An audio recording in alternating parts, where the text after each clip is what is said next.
Good morning, everyone, and welcome to today's event, the European Democracy Action Plan and Beyond. What does the future of EU disinformation policy look like? And today, this event is hosted by the Colorado European Union Center of Excellence and the Santa Fe World Affairs Forum. Hi, I'm Felicia Naranjo Martinez, Executive Director, of the Colorado European Union Center of Excellence at the University of Colorado Boulder. We're also known as CEUCE. You might see that floating around on our different communications.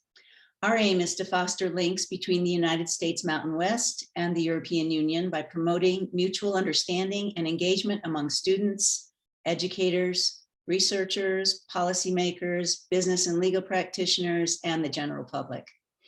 Before we begin, just a couple of housekeeping items. Please use the chat function to submit your questions. We invite your questions. Please do feel free to submit them during and after Professor Pamment's presentation and direct them to our Q&A moderator, Steve Kirchhoff. A recording of today's event will be posted at both the CEUCE and Santa Fe World Affairs Forum websites. And now it's my pleasure to introduce Pat Kushlis, the president of the Santa Fe World Affairs Forum, our co-host for today's event. Pat is the co-founder of the Santa Fe World Affairs Forum, which began in 2004. She's also on the Washington, D.C. based board of the Public Diplomacy Association of America. She's a former U.S. Foreign Service officer with service in Helsinki, Athens, Moscow, Bangkok, and Washington, D.C. Pat, please take the microphone. Okay, thank you so much, Felicia. It's really a pleasure to be able to be a part of this program and for the forum to be a co-sponsor. We so much appreciate that. We are an educational 501c3 educational foundation, or organization rather, and we take a accessible, probing, multidisciplinary approach to exploring foreign policy, international relations, and global issues. We were founded in 2004. Colleagues of mine and I founded the forum, our Santa Fe World Affairs Forum, and we draw our speakers from New Mexico, the United States, and today from Sweden. Yes. We normally do in-person events, but COVID has changed our programs and program schedule and our program venues. And so this is one of a number of webinars we've been able to do, and we will continue to do through the spring. Just to say thank you, Felicia, to introduce my colleagues on the Santa Fe World Affairs Forum board, Steve Kirchhoff and Krista Peterson, who have been just immeasurably important in our ability to make our webinars and help Felicia make this webinar work. Absolutely. Thank you so much, Pat. Thank you so much, Krista. Thank you so much, Steve. I mean, it's just wonderful to have all the support and to work together on this.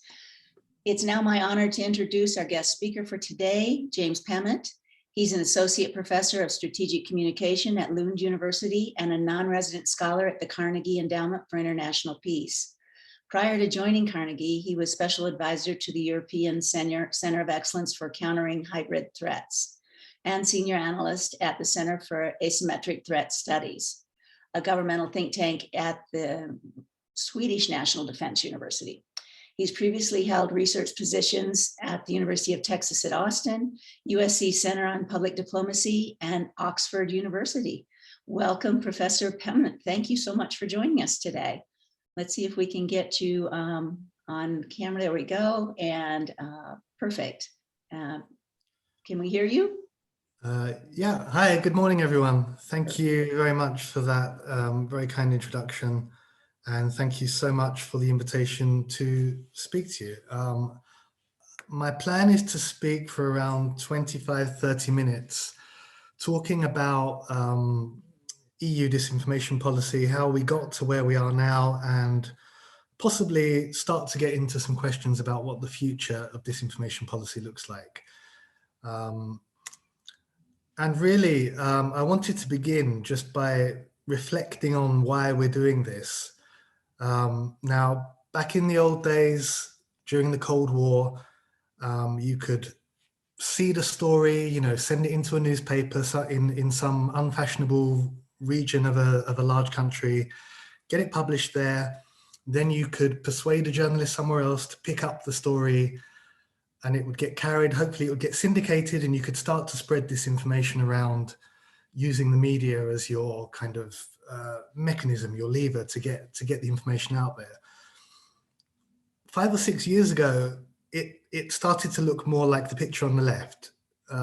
Using social media, using essentially SIM cards in phones, you could amplify messages, create bots, create like farms, and get these messages amplified hundreds, even thousands, tens of thousands of times. The pictures on the right are from last year from Ukraine. These were COVID-related disinformation troll farms or bot farms. And you can just see how much more sophisticated the technology has become. It's getting smaller, it's getting more complex.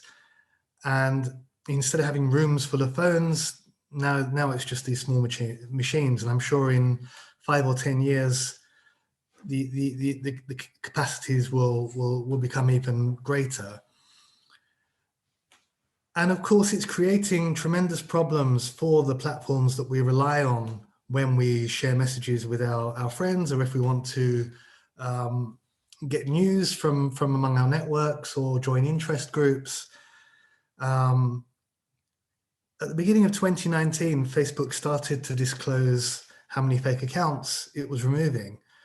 And it revealed that in a year, it removed almost 3 billion fake accounts. Now, there are a total of 2 billion accounts altogether. That means that in 1 year, they removed almost 150% of their current users. And in reality, no one really knows how many fake accounts there are.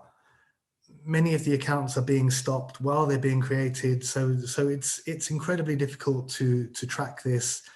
The figures are very hard to get, and this is part of the problem. So when we come into talking about disinformation policy and how you create policies to counter this, to deal with it, already I hope that you can see some of the problems. There's a technological advantage that these disinformation spreaders, these gangs, these criminal networks, these spreaders of clickbait, whatever you want to call them, the commercial spam spreaders.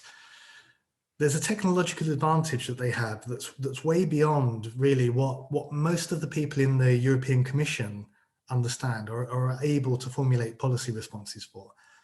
Then you have Facebook and the other platforms that are in many ways black boxes. And yes, they're trying to be more transparent about some of their metrics.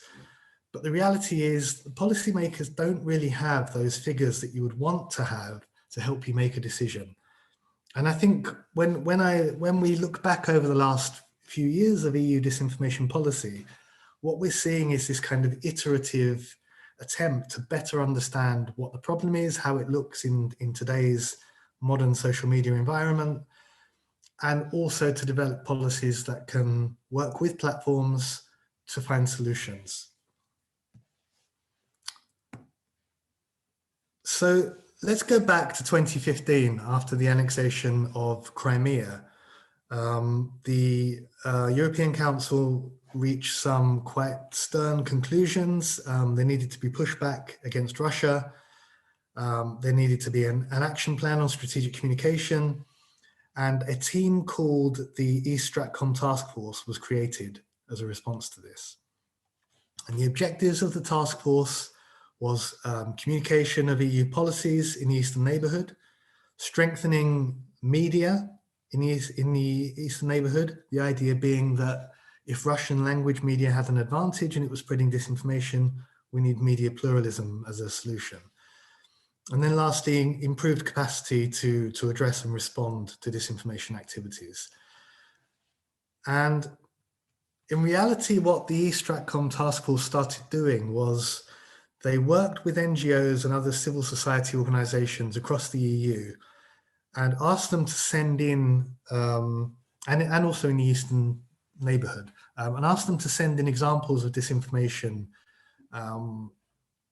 particularly from pro-Kremlin media. So the original work that they did looked something like this. It was Excel sheets. It would explain what the disinformation is.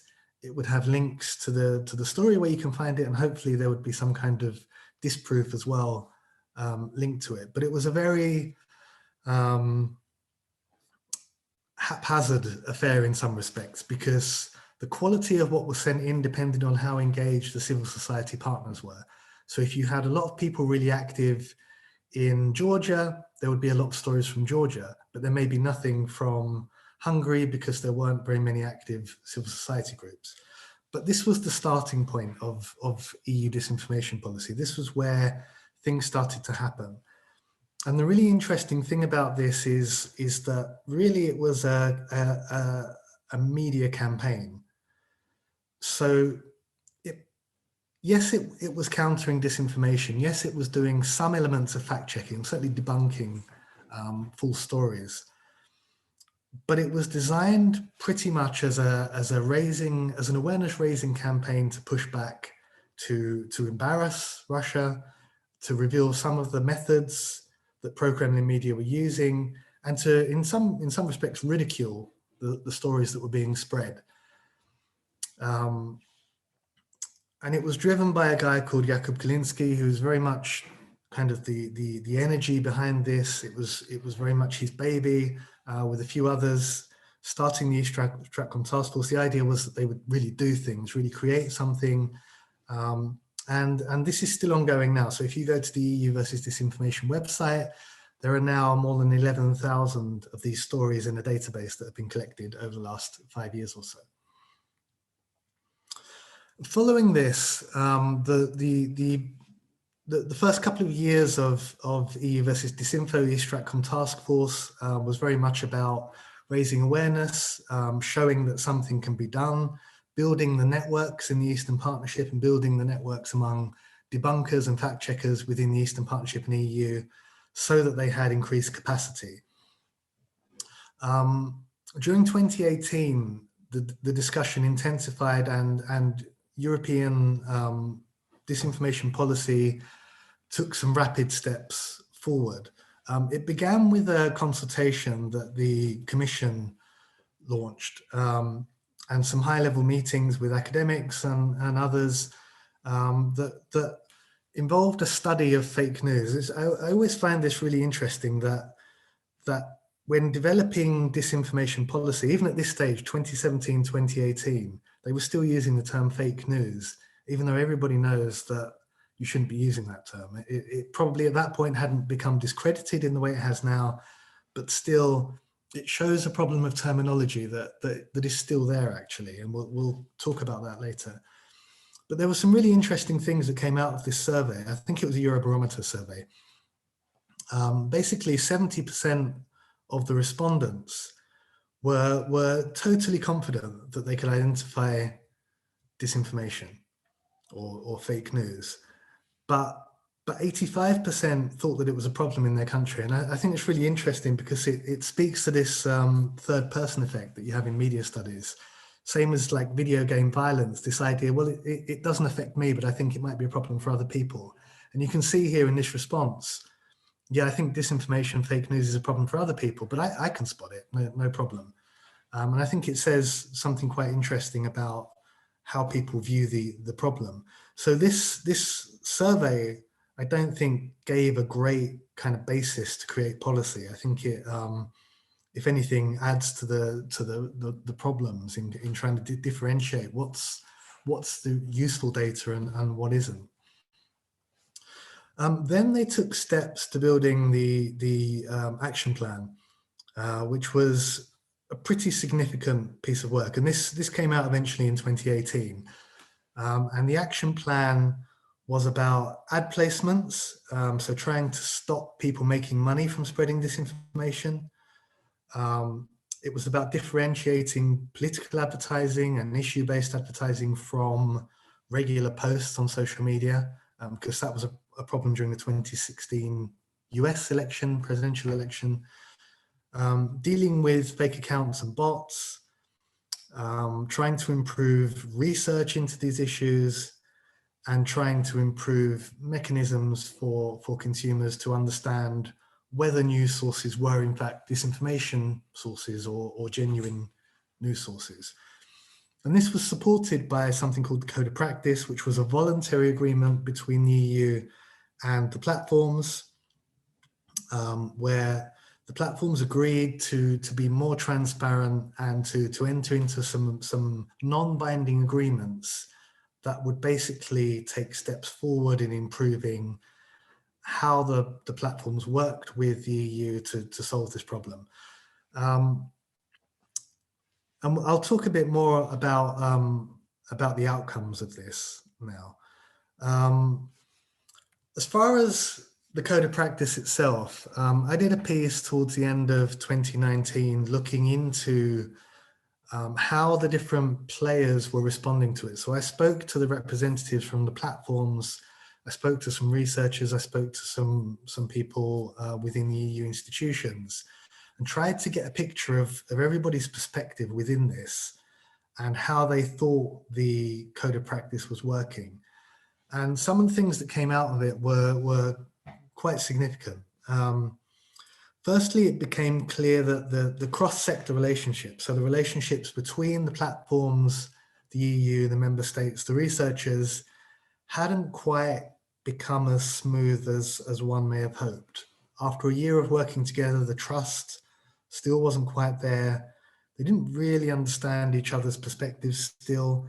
And the stakeholder groups were coming at this with really different goals. And I think a lot more work needed to be done to understand why different actors were involved, were willing to be involved in a Code of Practice, what they wanted out of it, and how you might then find common ground to move forward.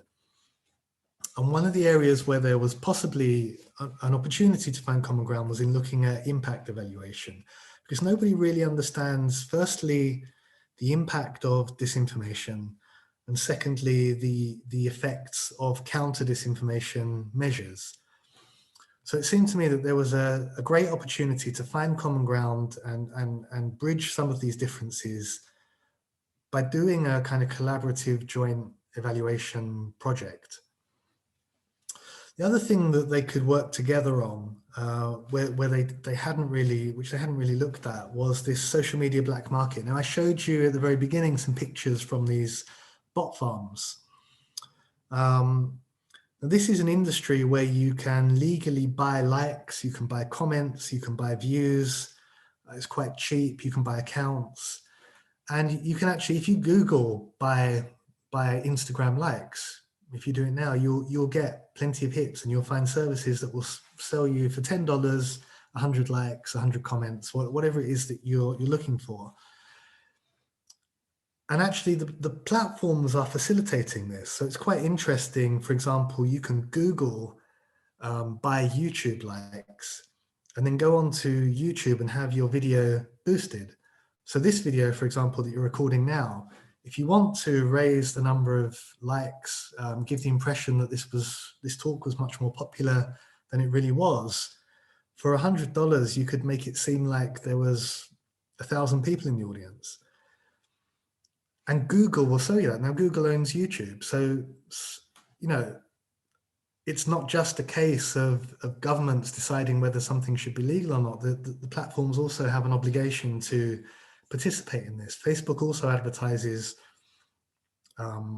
organizations that will sell fake engagements on that platform. So this is something where they could work together as well. Another area is a shared terminology. It's really interesting. If you look over the reports that the social media companies did and the various digital media platforms did when they voluntarily responded, when they gave their kind of voluntary quarterly returns, they were each giving returns on slightly different things. So for Twitter, it was about information operations. For Facebook, it was coordinated inauthentic behavior. They each had their own terminology with its own definition and were responding to that. whereas the EU was asking for reports on disinformation, which is also not a great term to be using for this, but we'll talk about that more later. So there is in fact quite a major problem here, because if everyone's talking about different things, it's no wonder the groups aren't able to reach consensus. And lastly, there was a need there. So one of the big problems with the way the code of practice was set up was that the policymakers in Brussels would, think of something that they would like to have evidence of, they like to have data of, and they would ask the platforms, can you please get us that data? Which the platforms often found extremely difficult because the data wasn't structured in that way. So another of the issues that was coming out of this was that platforms wanted a much more iterative consultancy process where it was much more dialogical, much more step-by-step, trying to figure out, okay, what is it that you want and how can we help get this evidence for you in ways that don't kind of force, because I think in many respects, the data that they were getting, because it was so forced and because it was being pulled out of context, it ended up not being the data that the policymakers needed to see. So much more of a consultation, much more of an open dialogue about how we get what would actually be useful to everybody out of this. So those were some of my initial findings during the kind of end of the code of practice period and the early period of beginning to think about the European Democracy Action Plan. And more recently, this was actually, I think it didn't come out until late autumn last year, but there was a evaluation of the code of practice where the Commission came to some similar conclusions. They felt that there needed to be measures for the effectiveness of counter disinformation policies. They wanted clearer procedures and definitions. They felt that there was a lack of data for independent evaluation of trends and threats, which I think is absolutely right. Data that would actually enable good policy making, good decision making. The structured cooperation between platforms and researchers hadn't really developed in the way that had been hoped. And then some of the questions around advertising that were touched upon with the action plan weren't really dealt with as fully as perhaps everyone had hoped. So the context of the European Democracy Action Plan is really one of some quite big initiatives, the Code of Practice and the Action Plan, a lot of work, a lot of talk, a lot of new ideas. And as you can see here, quite a lot of different new instruments and networks and forums that were being created, mainly disinformation focused. But if you look at what's here, it's not as joined up and coherent as one might hope. So for example, there's the Horizontal Working Party on Hybrid Threats. They cover disinformation to an extent. That's the hybrid ambassadors or equivalents from member states, and it's purely a discussion forum. So it's purely information exchange. They don't actually kind of produce anything as such other than sharing information. And then you have the Special Committee on Foreign Interference at the Parliament. This is a group of MEPs investigating aspects that are related to hybrid threats and to disinformation. It's a bit more focused on elections, and this is its own kind of process that's ongoing. Then you have the audit of the action plan, as I just briefly discussed. You have different groups within the Commission. You have the Research Centre, you have the European External Action Service, Stratcom Division. They're all doing their thing. And then there are all these networks as well. So it's a bunch of stuff. It's really a lot that's happening. But really, you know, if you're going to be kind of brutally honest, it's still only really the Stratcom task forces. East Stratcom is the main one. There's now a South Stratcom task force that looks at North Africa, and a Western Balkans one. But it's still really these that are the kind of producers of something tangible, like a real actionable response to disinformation. Everything else is kind of, yes, it's capacity building, it's sharing information, it's building the networks, it's opening dialogues. But it is quite interesting that even 5 years later, that's still very much the flagship campaign, if you like, that's really producing something. This is how the website looks today. I'd recommend, if you haven't seen it, the database has over 11,000 entries now. And I think they're considering kind of how, like, what's the next step?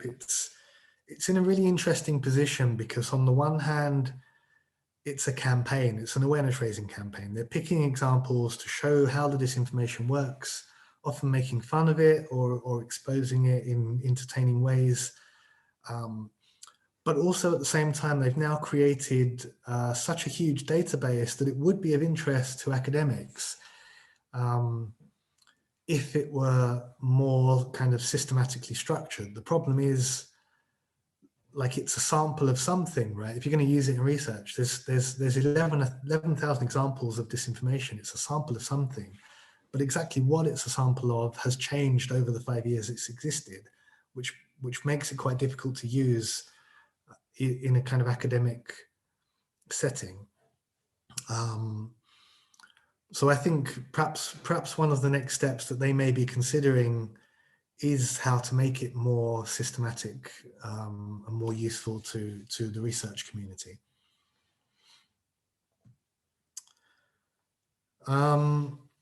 So if we now go back to the beginning of last year, January 2020, the new commission opened actually with a bang. The East Stratcom Task Force held an event in Brussels where they invited a couple of hundred experts, had panels, various workshops, and Vice President Jourova opened the conference by naming Russia and China as spreaders of disinformation. Of course, Russia had been named before, but this was the first time China had been mentioned as a country that spreads disinformation. And this was seen as giving something of a mandate to particularly the Stratcom Task Force and the EAS Stratcom division to begin also looking at Chinese disinformation, not just Russian. But to be clear, the European Council mandate has only been for Russia. And this caused a bit of a problem in April when coronavirus hit, and EAS Stratcom division produced a report into disinformation around coronavirus, where they mentioned China and Russia as spreading the disinformation. And you may remember this, something of a scandal. It was alleged that a report was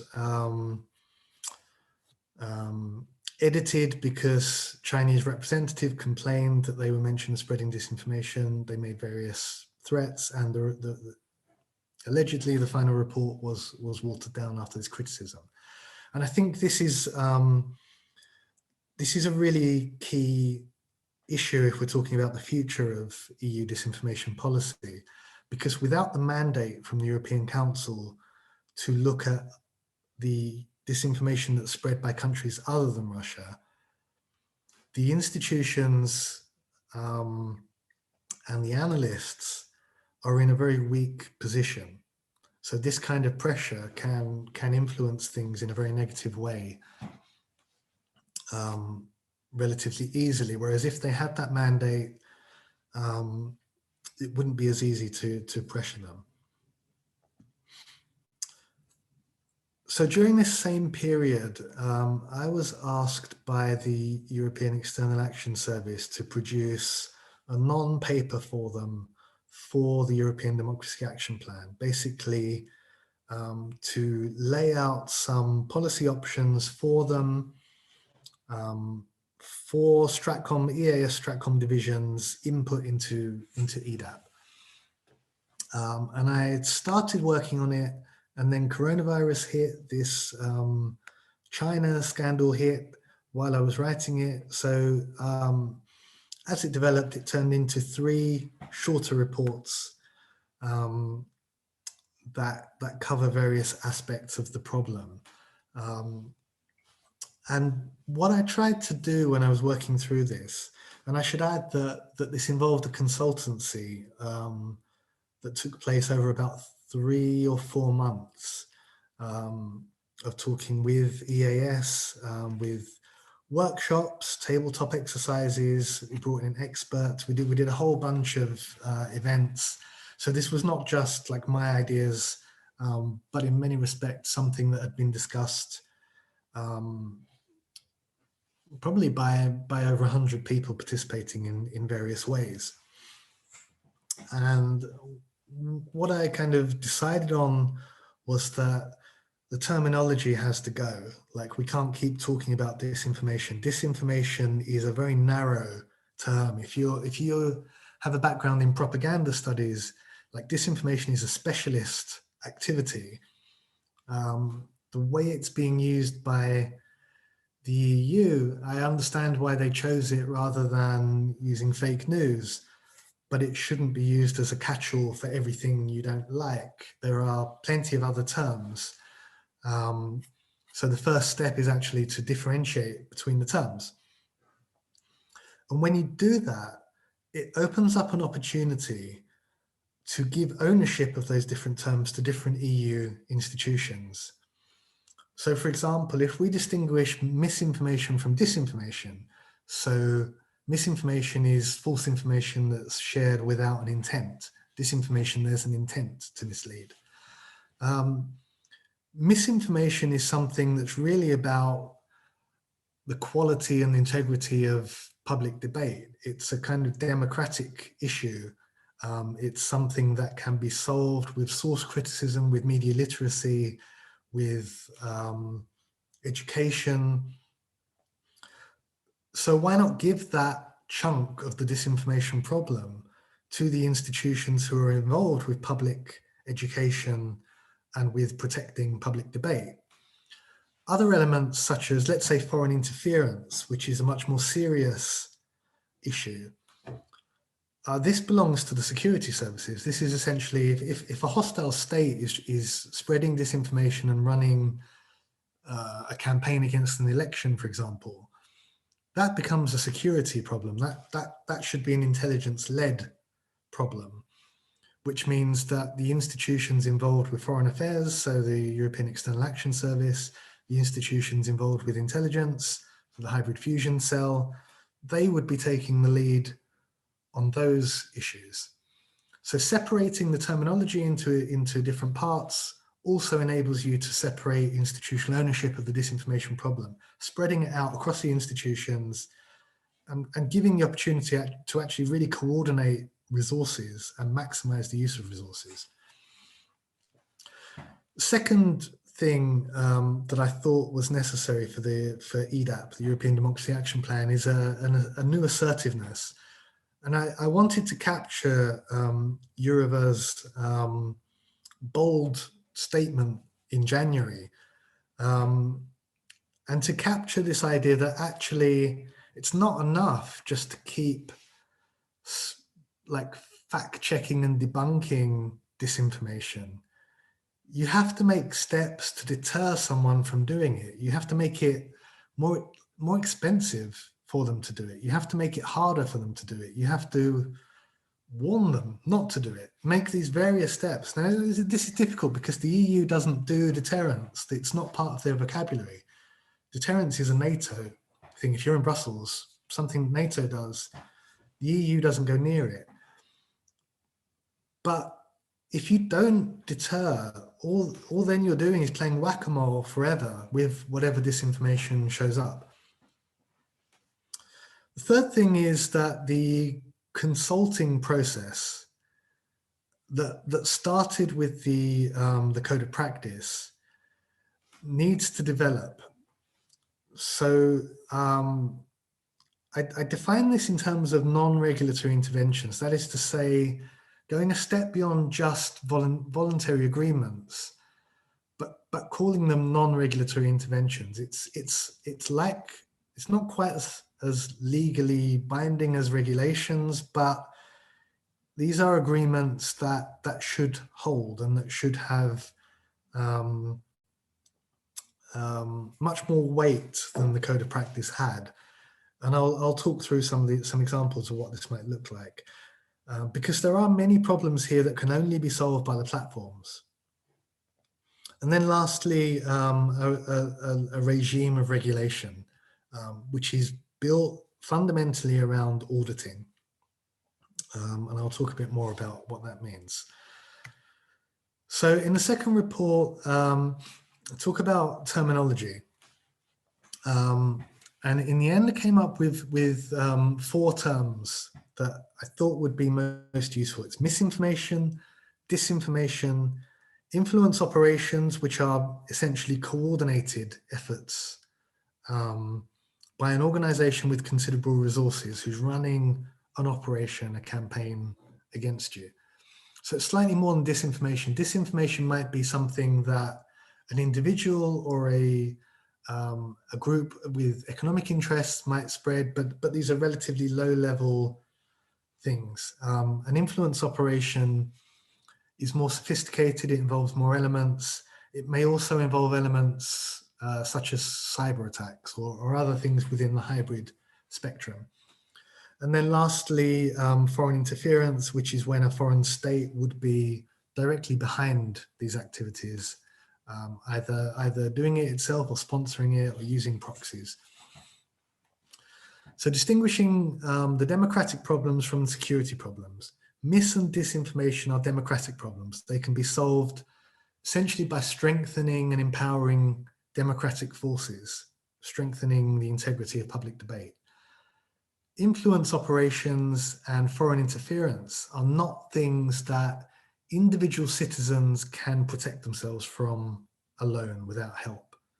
So here you need the support of governments and the EU to intervene in this to stop these systematic and manipulative efforts to protect the public. Secondly, I developed a framework that should help all of the EU institutions work in a standardized way. So whether you're working on misinformation or disinformation or foreign interference, you should be using the same terminology, you should be using the same structured approach, using something called structured analysis techniques, which is from intelligence studies, to structure the data. So I've worked with this before, and if any of you are familiar with propaganda analysis in the military, they had a system called SCAME, which is basically a structured analysis technique. It's a series of questions that if you're analyzing propaganda, you work through these questions and everybody uses the same structure, and then you file off the report, and it's a way of capturing data about propaganda. So what this framework is essentially a way, it's similar to SCAME, it's a way of capturing data so that you can share information and discuss using the same language what the disinformation problem is with colleagues. It talks about the different mandates that different institutions would have. So different institutions would own different terms. And then it talks a little bit about some of the countermeasures. So for example, misinformation would be dealt with by strengthening democracy and defining norms around online behavior. So for example, the norm should be read something before you spread it, right? Those kind of norms, things that you can train people in, check the source before you spread something. that ultimately strengthen democracy. Whereas at the other end of the spectrum, foreign interference, we're looking at, yes, we're also looking at things that can protect from misinformation and disinformation because they may be part of the foreign interference, but we're also looking at things like resilience building, efforts to influence the adversary's calculus, and analysis of the actor's capabilities and intent and opportunities, etc. In terms of the analytical framework, I actually built on something that the platforms use. So this was developed by an analyst called Camille Francois at Graphica, which does a lot of analysis of influence operations. And she developed the ABC framework, which is really useful if you're a platform or if you're just doing kind of network analysis on Twitter or Facebook. But it doesn't capture everything that would be useful for a government or for an EU institution. So in conjunction with some other scholars and researchers who have been kind of building on the ABC framework, it became ABCDE, adding some questions that would be useful from this perspective. And the reason something like this would be useful is you could structure a 100-page report around this if you wanted to. Dividing it into these 5 chapters, you can have structured questions. I give some examples in the reports, and work through these, and it would give a really detailed dossier of the disinformation that someone's spreading. But you could also use this basically to structure a 1-pager or even a half-pager on a specific issue. Or even just for an executive summary, it could give you that real basic kind of information that you want to know. Because at the end of the day, these are the questions, when it comes to analyzing disinformation, this is what you need to know when you're developing a response. And I also looked into some of the problems with how EU reports were mixing up analysis with assessment, just really kind of quite fundamental problems of reporting, where just having a structure, having a shared approach would be a useful step forward. So I think in difference to many of the reports that come out of think tanks making recommendations for next steps, in these reports, there are also quite a lot of hands-on tools. There's a lot of kind of, yeah, we recommend that you should do this, and here's how you would do it. Here's what it might look like. You might want to start with this and then build on it and develop it in a way that suits you. But the tools are also there in those reports. And then in the 3rd report, it talks more about deterrence, which ranges from actor-specific approaches. So if you've named Russia as a country that's spreading disinformation, you need to have an actor-specific strategy for dealing with them. Other issues, you don't need to have an actor-specific strategy, but deciding when to do which, what tools are available to deter specific actors, and also just anybody from spreading disinformation, something to work through. So I'd have a kind of outline of the toolkit that's available. Then it talks about the kind of softer non-regulatory interventions, and these are the partnerships with platforms, where there can be solutions that benefit everybody, and where the EU can actually play a role in strengthening platform behavior. And then lastly, the regulatory interventions. So if we're talking about deterrence, we're talking about things like resilience building. So that may be capacity building, things like building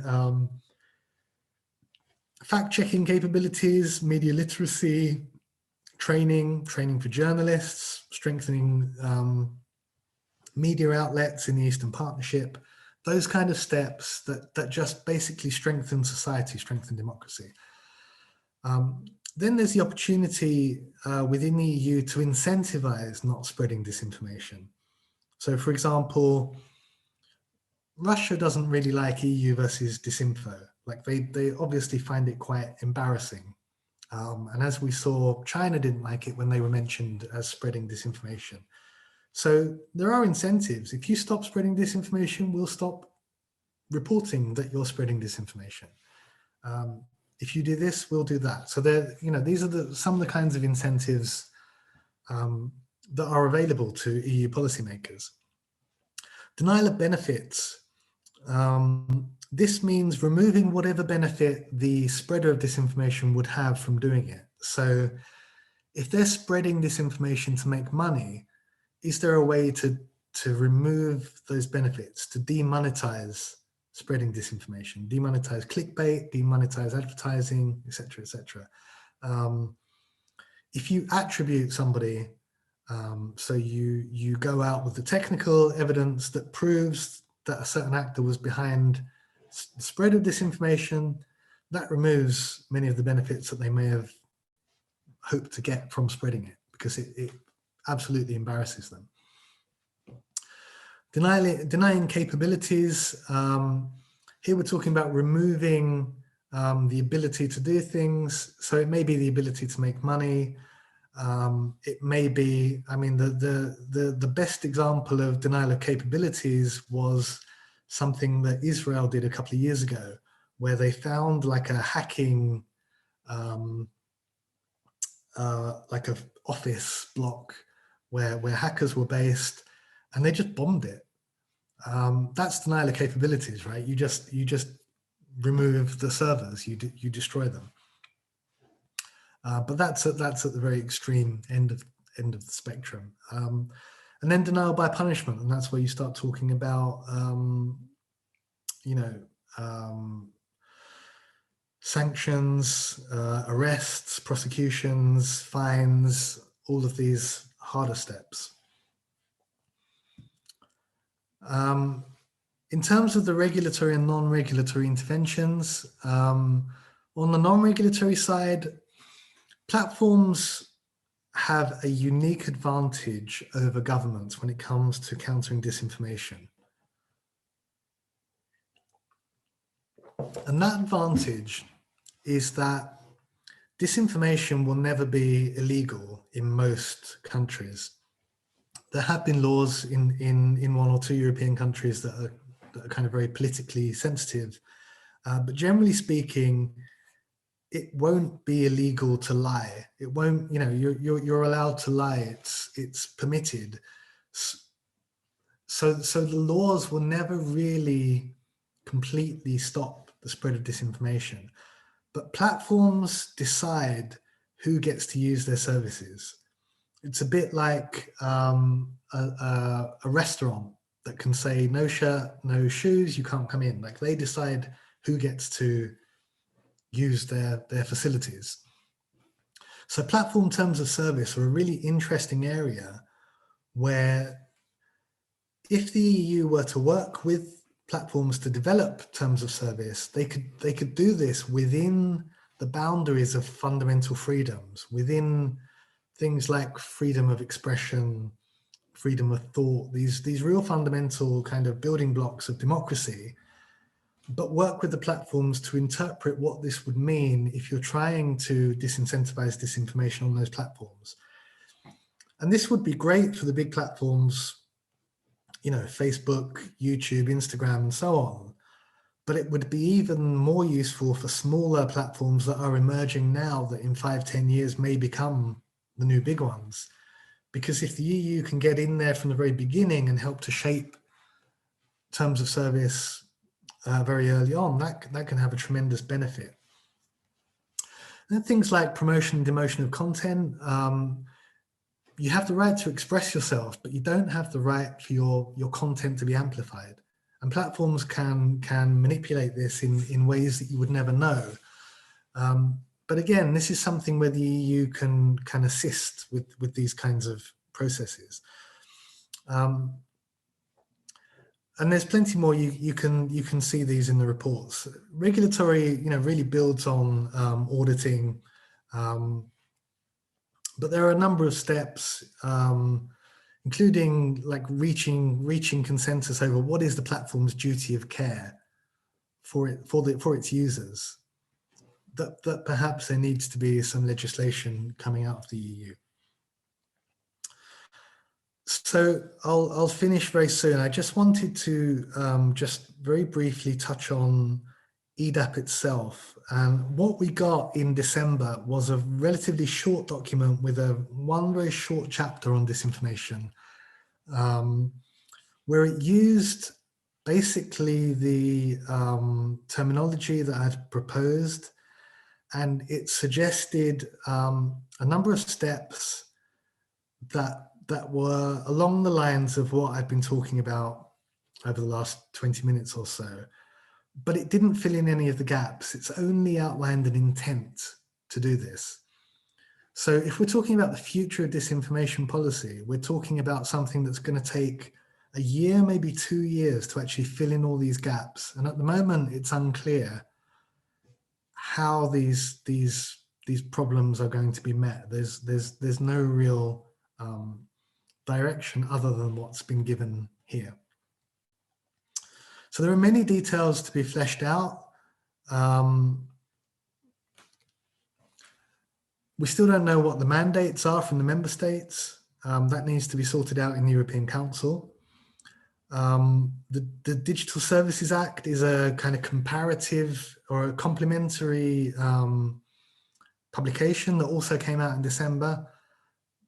But that also, used different language, and it's not completely clear then exactly how these two will relate to each other. The member states don't agree on this terminology. So even if EDAP does come up with 4 terms that the EU institutions use, member states have their own terms that are enshrined in law, and they're not going to change these. So we have a fundamental problem of member states actually having a different approach to this. Again, deterrence, these kind of issues, imposing costs, it's very early within the EU to start discussing this. The debate has actually gone more quickly than I would have expected. There's a lot of discussion about what it might look like. But again, the EU doesn't do deterrence. So this is a really new and interesting area. There's also questions around how you professionalize the monitoring, situational awareness, threat assessment work. The hybrid fusion cell doesn't actually collect intelligence on its own. The EU doesn't collect intelligence. So it's very much dependent on what member states decide to share. And the UK has now left the EU, so that's one partner less. And if we're looking at the specific area of disinformation, who should be doing this monitoring? How do you develop it? How do you share it? How much of what we're talking about is actually just posturing and kind of deterring, if you like, through policy, and how much of it is actually action? Are we going to lose the real hands-on stuff like the Stratcom Task Force has been doing as we're developing all these new instruments that create new networks, that do all this useful stuff? But are we going to end up not actually producing anything that does something real, like has a real actionable effect in the world? And lastly, looking at the US, what's the new administration's view? Because I think the EU would probably want to align as much as possible with Biden, but obviously in the very early stages, the focus has been on cyber, and we don't really have a clear view of how this is going to be from a disinformation perspective, or what the policy will look like. So that's my presentation. I realize I've talked for far too long, so thank you very much for your attention, and I look forward to your questions and comments. Thank you for a fascinating presentation. I want to remind everyone that if you do have questions, you can send them to me